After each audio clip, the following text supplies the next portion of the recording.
Ya veo que la mayoría lo tienen, así que vamos a comenzar a leer. Dice así, Filemón, versículo 1, versículo 1. Pablo, prisionero de Jesucristo, y el hermano Timoteo, al amado Filemón, colaborador nuestro, y a la amada hermana Apia, y a Arquipo, nuestro compañero de milicia, y a la iglesia que está en tu casa. Gracia y paz a vosotros, de Dios, nuestro Padre, y del Señor Jesucristo. Doy gracias a mi Dios, haciendo siempre memoria de ti en mis oraciones, porque oigo del amor y de la fe que tienes hacia el Señor Jesús, y para con todos los santos, para que la participación de tu fe sea eficaz en el conocimiento de todo el bien que está en vosotros por Cristo Jesús. Pues tenemos gran gozo y consolación en tu amor, porque por ti, oh hermano, han sido confortados los corazones de los santos. Por lo cual, aunque tengo mucha libertad en Cristo para mandarte lo que conviene, más bien te ruego por amor, siendo como soy, Pablo, ya anciano y ahora además prisionero de Jesucristo, te ruego por mi hijo Onésimo, a quien engendré en mis prisiones, el cual en otro tiempo te fue inútil, pero ahora a ti y a mí nos es útil, el cual vuelvo a enviarte, tú pues recíbele como a mí mismo. Hasta aquí nomás en la palabra de Dios, pueden tomar asiento. El apóstol Pablo fue enviado por el Señor principalmente a predicarle a los gentiles, a aquellos que no eran judíos. Ese era su foco principal. Y él fue recorriendo todo el mundo conocido, predicando el Evangelio, predicando el mensaje del Señor Jesús y también fundando iglesias. Y fue recorriendo distintas ciudades. Y había llegado a la ciudad de Colosas. Y en la ciudad de Colosas había escuchado el mensaje de este hombre Filemón, al que ahora le iba a transmitir esta carta.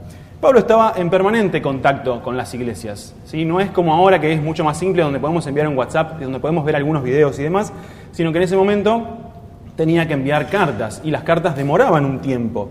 Pero él se comunicaba con todas las iglesias que había fundado y en las que había visitado, se comunicaba a través de estas cartas.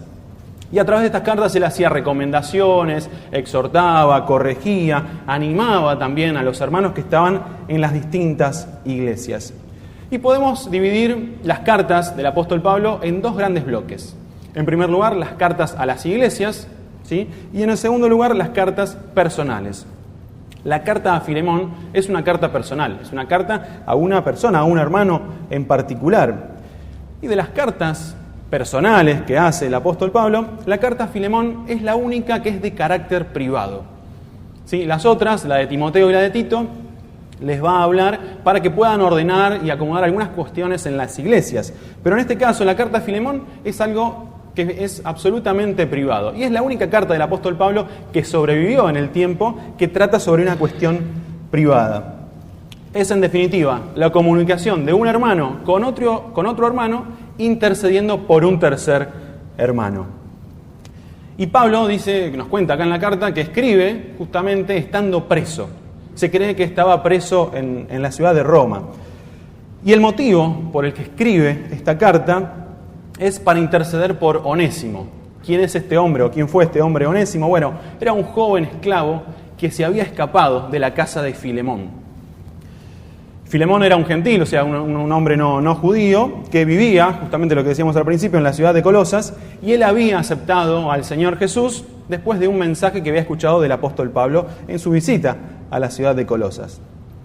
Y en su fuga, Onésimo finalmente termina llegando, no sabemos cómo, a la presencia del apóstol Pablo y se termina convirtiendo y entregando su vida también al Señor Jesús, también escuchando un mensaje del apóstol Pablo.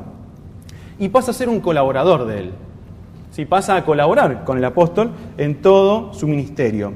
Y entonces Pablo le va a escribir a Filemón, intercediendo por este hermano Onésimo, que estaba arrepentido de lo que había sucedido, para que de alguna manera lo acepte nuevamente en su casa, ¿sí? Para que le perdone la falta que él había cometido.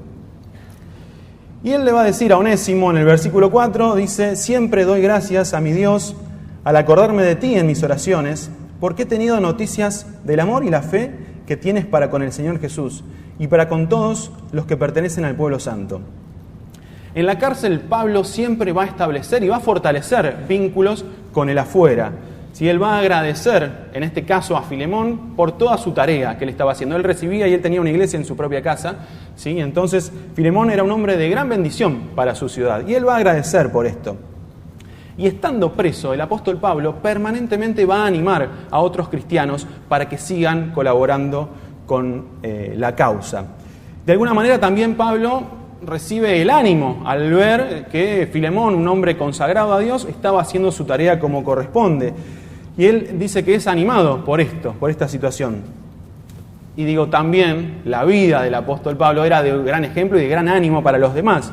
Pero digo, a pesar de eso, él decía, bueno, también para mí es de gran gozo escuchar todo lo que vos estás haciendo allí en la ciudad de Colosas. Los logros de nuestros hermanos, de las personas que tenemos alrededor, tienen que ser motivo de agradecimiento también para nosotros.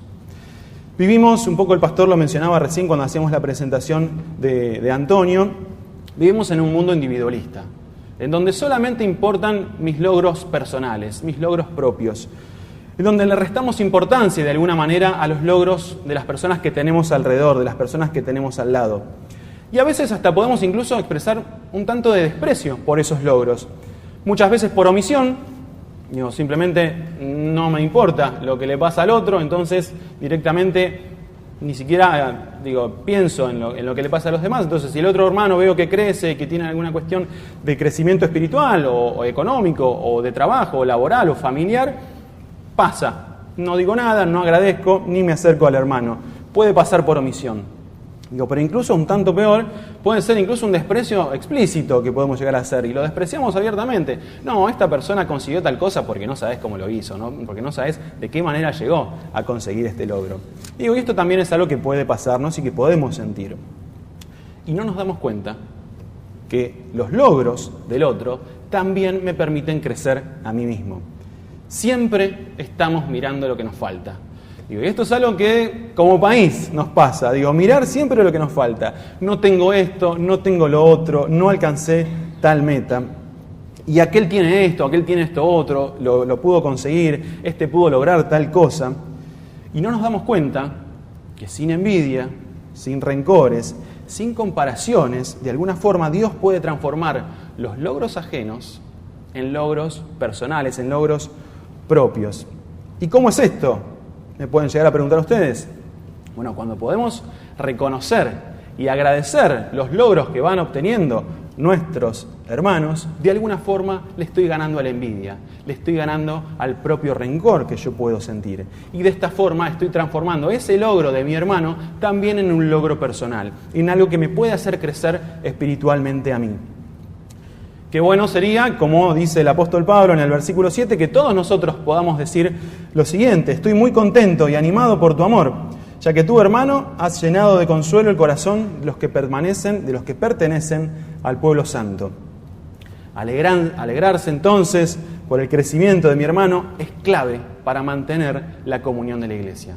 Alegrarnos por el crecimiento que tiene mi hermano es fundamental y es clave para el crecimiento de la comunión de nuestra iglesia. Y vamos avanzando en la carta, ¿sí? Hoy vamos a hacerlo un poquito más breve porque tuvimos una reunión con muchas actividades. Seguimos avanzando en la carta y llegamos al versículo 8 y aquí entramos en el núcleo de esta epístola. El apóstol Pablo va a interceder en este momento por Onésimo ante Filemón. Onésimo, cuando empezamos a buscar qué significa este nombre, significa útil, significa provechoso. Y de alguna manera Pablo, que en general hace esto, hace como una especie de juego de palabras. Y él le dice, bueno, en otro tiempo él te fue inútil, pero ahora a ti y a mí nos es útil. O sea, por ejemplo, él lo que estaba diciendo, haciendo este juego de palabras, es en otro tiempo no te fue Onésimo, si no te fue útil. Y ahora sí nos puede ser Onésimo, tanto a vos como a mí. Al recibir el Evangelio, Onésimo se dio cuenta que había sido inútil con su actitud, con la actitud que había tenido. Y en Onésimo podemos notar la transformación que Cristo puede hacer en cada uno de nosotros y puede hacer en el corazón de todos los hombres. Anteriormente, en su vida, Onésimo había sido inútil para Filemón, porque lo abandonó y hasta incluso puede hasta haberle robado. Fue inútil también para la sociedad y hasta incluso fue inútil para su propia vida, porque a partir de que él escapó, su vida estaba en peligro. Entonces, de alguna manera, él había sido inútil hasta ese momento. Cuando Cristo entró en el corazón de Onésimo, lo transformó por completo. Fue una persona absolutamente nueva. Y él pasa a ser, como dice el apóstol Pablo, una persona útil, tanto para él, para Pablo, como también para Filemón. Él había dejado, Onésimo había dejado atrás la deshonestidad, había dejado atrás el egoísmo, había dejado atrás el rencor, y llegó a ser un hombre íntegro, un hombre confiable. El cristiano realmente comprometido siempre es de bendición para los demás, siempre es de bendición para la sociedad. Pasa a ser alguien útil, alguien onésimo para su sociedad, para su entorno, porque se esfuerza, porque nos esforzamos por buscar el bien de nuestro prójimo. Por eso es que somos útiles para nuestra sociedad, porque actuamos con honradez. El cristiano actúa honradamente, no queriendo sacar ventajas. Especialmente en este país, donde todo el mundo trata de ser vivo, donde todo el mundo trata de sacar ventajas, el cristiano no trata de sacar ventajas, sino que trata de vivir y actuar honrada y honestamente. Porque en medio de la oscuridad el cristiano siempre lleva luz. Cuando no dejamos que el Señor gobierne nuestra vida, entonces andamos sin rumbo, andamos escapándonos, como le pasaba a Onésimo. Somos como una especie de linterna sin pilas. No tenemos ningún tipo de sentido. Digo, si usted tiene cuando se corta la luz, agarra la linterna y no tiene pilas, no sirve para mucho. Cuando el Señor Jesús ingresa en nuestro corazón y entra en nuestro corazón, es como la pila de la linterna, por decirlo de alguna forma. Y a partir de ahí entonces sí empezamos a hacer linternas que podemos iluminar a las personas que tenemos alrededor. Tenemos un sentido. ¿Cuál es el sentido? Iluminar a nuestra sociedad, iluminar a nuestro entorno con la luz del Señor.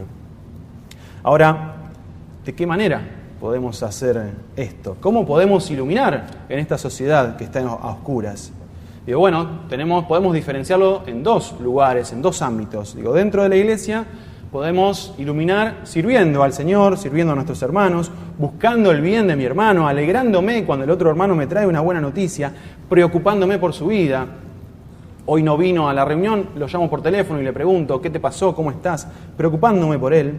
Y hoy también puedo iluminar a la sociedad, iluminar fuera de la iglesia, alumbrando con el mensaje del Señor Jesús. El mensaje, el único mensaje que puede traer verdadera esperanza.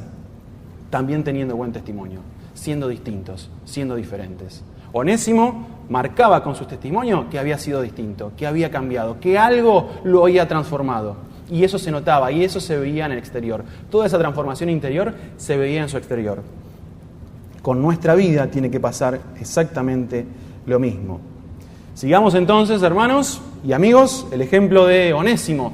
Dejemos que Dios actúe en nuestro corazón, actúe en nuestra vida, en nuestro interior, para que podamos ser útiles y de bendición, tanto dentro como fuera de la iglesia, principalmente fuera de la iglesia, a nuestra sociedad.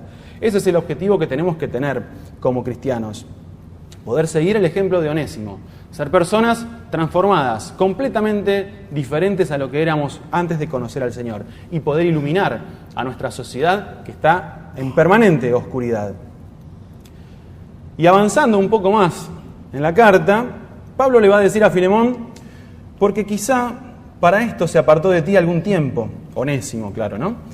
Para que le recibieses para siempre, no ya como esclavo, sino como más que esclavo, como hermano amado, mayormente para mí, pero cuanto más para ti, tanto en la carne como en el Señor.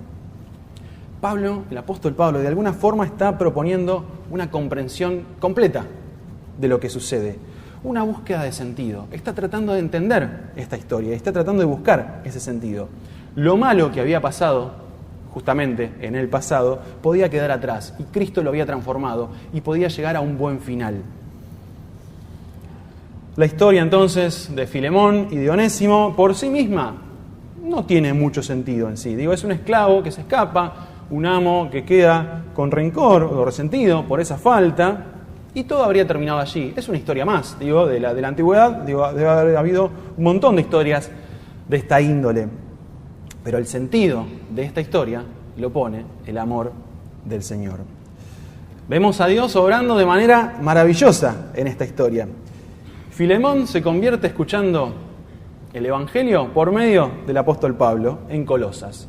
Onésimo se escapa y finalmente termina llegando hasta la presencia del apóstol Pablo, también escucha el mensaje y también se convierte al Evangelio, escuchando también al apóstol Pablo. De alguna manera, Pablo ahora va a interceder por Onésimo para que Filemón lo perdone, para cerrar el ciclo, ¿sí? Para que todo cierre. Y podríamos pensar que fue, pura coincidencia, pura casualidad, pero claramente vemos que no es así, que esto no fue por coincidencia o por casualidad. Claramente vemos al Señor actuando en esta historia, en la vida de estos tres hombres, de Pablo, de Filemón y de Onésimo.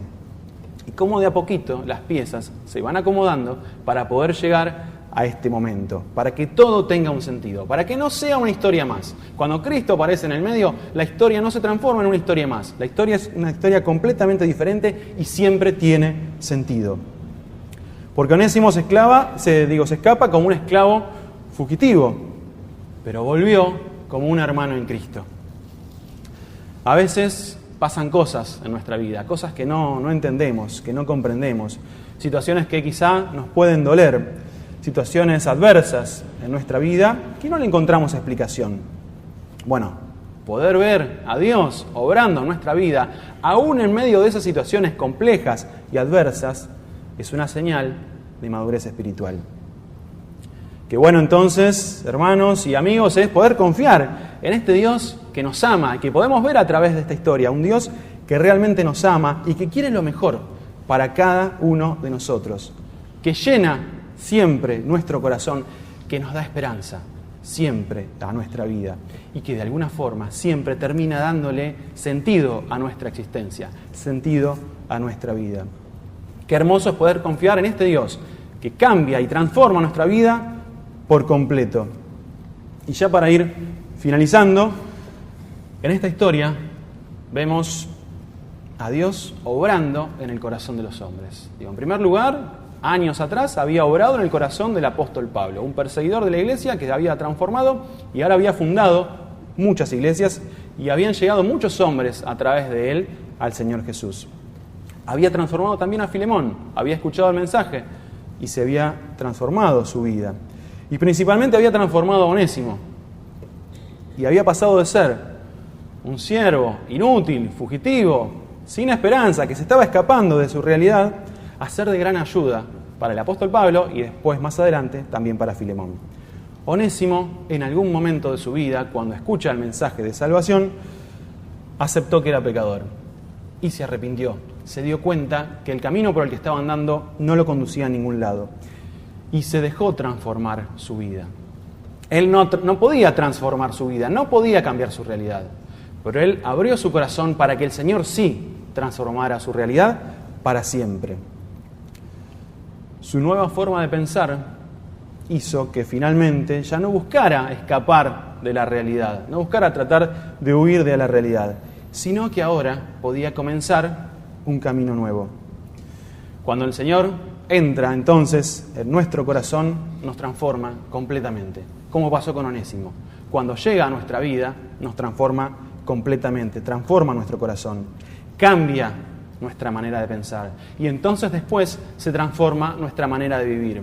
Todo ese proceso interior que el Señor va haciendo poco a poco en nuestro corazón, después se trasluce en el exterior y se ve en el exterior. Y digo, en Onésimo tenemos un ejemplo maravilloso. Y digo, ¿cuántos de nosotros podemos decir acá, quisiéramos también seguir este ejemplo de Onésimo y poder también dejar que el Señor transforme nuestra vida y que se pueda ver en el exterior todo lo que Él está haciendo en nuestro interior? Pero para eso tenemos que dejar que el Señor entonces transforme nuestro corazón, para que su gloria finalmente pueda verse en el exterior y para que podamos ser siempre de bendición para toda la sociedad.